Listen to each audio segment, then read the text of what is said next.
Assalamu alaikum. How are you students? I hope you are fine and safe. It's your video lecture of standard 10th on the behalf of Leeds Grammar School. Inshallah you will learn and enjoy this video.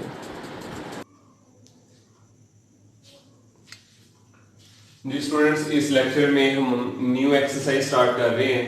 Exercise है 1.2 और chapter number 1। Students, इस पूरी exercise में हम एक formula use करेंगे जो statement में भी मेंशन होगा कि अब आपने क्वेश्चन को सॉल्व फैक्टराइजेशन से नहीं करना, बल्कि अब आपने क्वेश्चन को सॉल्व करना है यूजिंग क्वाड्रेटिक फॉर्मूला।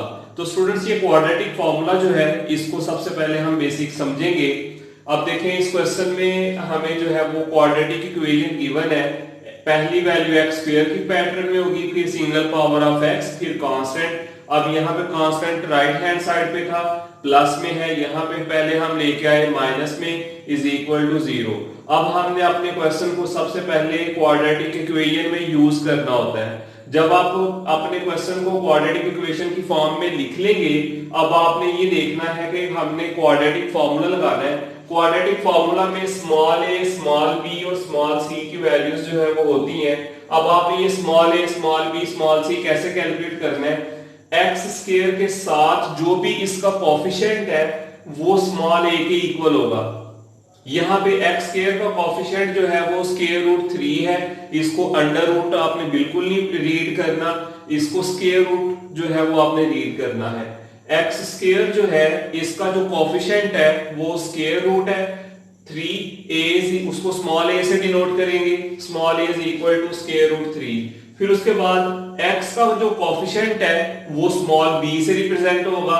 x का कोफिशिएंट कुछ भी ना हो तो वो 1 है, इसलिए उसको स्मॉल b से डिनोट करेंगे, small b is equal to 1। और जो कांस्टेंट है उसको c से डिनोट करते हैं। नेगेटिव साइन अगर किसी का भी साथ होगा तो उसको आपने लाजमी मेंशन करना है।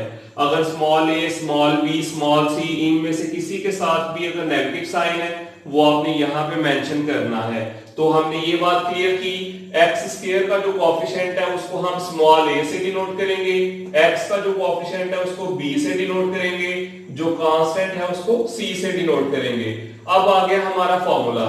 फॉर्मूले में हमने ये देखना है कि फॉर्मूला हमारा क्या है। x is equal to minus B plus minus square root B square minus 4ac divided by 2a। ये हमारा क्वाड्रेटिक फार्मूला है। अब इस क्वाड्रेटिक फार्मूले में जब आप वैल्यूज पुट करेंगे, ये माइनस का साइन फार्मूले का अपना है, b की वैल्यू आपके पास क्या है 1, वो b की जगह आपने 1 पुट किया, प्लस माइनस b की जगह पे आ गया 1 का स्क्वायर माइनस 4, a की वैल्यू आपके पास स्क्वायर रूट 3, c की वैल्यू ब्रैकेट में आपने लगा दी, डिवाइडेड बाय 2, a की वैल्यू स्क्वायर रूट 3 आ गई। तो स्टूडेंट्स, ये -1 वैसे ही आ गया, प्लस माइनस ये पूरी वैल्यू को जब आप कैलकुलेटर पे राइट करेंगे एज इट ब्रैकेट्स के साथ, कैलकुलेटर आपको आंसर देगा 49।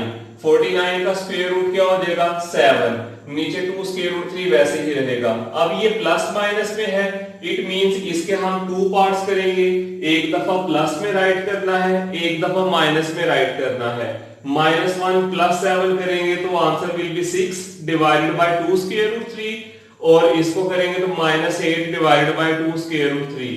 तो स्टूडेंट्स, यहाँ पे जब कटिंग होगी 2 1 are 2, 2 3 are, तो यहाँ पे आ जाएगा 3 डिवाइडेड बाय स्क्वायर रूट 3। इसकी कटिंग जब होगी तो 2 4 are -4 ओवर स्क्वायर रूट 3। तो स्टूडेंट्स, ये दोनों वैल्यूज हमारे पास जो x की आई हैं उनको हम सॉल्यूशन सेट में मेंशन करेंगे, बिकॉज जब भी क्वेश्चन में सॉल्व का वर्ड आएगा तो आपने सॉल्यूशन सेट लाजमी बनाना है। स्टूडेंट्स, लास्ट में हम एक चीज समझेंगे कि बुक्स में क्या करते हैं कि ये जो 3 ओवर स्क्वायर रूट 3 है इसको is equal to square root 3 हम बुक्स में मेंशन करते हैं। ये वाला जो रूल है इसको आपने जरा देखना है कि ये जो 3 ओवर स्क्वायर रूट 3 है is equal to square root 3 कैसे बनता है। अगर हम इसको सॉल्व करें तो यहाँ पे देखिएगा 3 ओवर स्क्वायर रूट 3 है, अगर आप इसको सॉल्व करते हैं तो यहाँ पे 3 के ऊपर पावर कुछ भी ना हो तो 3 की पावर क्या होगी 1। फिर उसके बाद स्क्वायर रूट, ये जो स्क्वायर रूट 3 है इसको स्क्वायर रूट खत्म करें, 3 की पावर हो जाएगी 1/2। तो अब इसमें देखिएगा कि 3 तो 3 आ गया, ऊपर पावर 1 है, नीचे पावर +1/2। जब ये पावर ऊपर शिफ्ट होगी तो ये बन जाएगा -1/2। अगर आप इस चीज को कैलकुलेटर पे राइट करेंगे तो 3 की पावर आ जाएगी 1/2, और अगर आप इसको स्क्वायर रूट में कन्वर्ट करें तो ये आ जाएगा √3। इट मींस कि ये जो वैल्यू है 3/√3, इसको हम 3/√3 भी राइट कर सकते हैं, या इसको √3 भी राइट कर सकते हैं सिंपल, ताकि ये दोनों चीजें आपस में इक्वल है। तो यहाँ पे हम चाहें तो सॉल्यूशन सेट में हम जस्ट क्या लिख सकते हैं, √3, क्योंकि ये जो चीज है ये √3 के इक्वल है, ये हमने भी प्रूव करना सीख लिया। तो स्टूडेंट्स इस लेक्चर में हमारा जो टारगेट होगा क्वेश्चंस का एक्सरसाइज 1.2 में से, वो हमारा होगा first part, third part, 7 part और 8 पार्ट। इस पूरी एक्सरसाइज में से हमारा जो टारगेट है जस्ट ये 4 क्वेश्चंस होंगे जिनकी हमने रिटन प्रैक्टिस करनी है। स्टूडेंट्स ये क्वेश्चन नंबर 1 का 7 वाला पार्ट है, इसको भी हमने सॉल्व करना है क्वाड्रेटिक फॉर्मूला से। तो देखें, क्वाड्रेटिक फॉर्मूला के लिए हमें क्वेश्चन के अंदर क्वाड्रेटिक इक्वेशन का होना जरूरी है। अब हमें, क्योंकि उन्होंने क्वाड्रेटिक इक्वेशन जो है वो गिवन नहीं है, तो फिर हम क्या करेंगे, पहले हम इसको क्वाड्रेटिक इक्वेशन जो है वो जनरेट करेंगे, बनाएंगे। तो ये दोनों वैल्यूज फ्रैक्शन में है। अब सबसे पहले जब दोनों वैल्यूज फ्रैक्शन में है तो पहले एलसीएम होगा। एलसीएम में क्या होगा, ये 3 के साथ x - 5 मल्टीप्लाई होगा, -4x - 6 में 4 से मल्टीप्लाई होना है। एलसीएम में ये दोनों वैल्यूज आ जाएंगी, 3 अंदर दोनों वैल्यू से मल्टीप्लाई होगा, 3x - 15 -4x +24। नीचे वाली दोनों वैल्यूज भी आपस में मल्टीप्लाई होंगी, x² - x 5 से होगा तो -5x, फिर -6x +6 5 30। तो स्टूडेंट्स यहाँ पे 3x - 4x है, आंसर हमारा क्या आ जाएगा -x, क्योंकि x वाली वैल्यू बड़ी है, नेगेटिव साइन वाली वैल्यू बड़ी है। -15 +24 अगर आप कैलकुलेटर पे राइट करते हैं आंसर विल बी +9।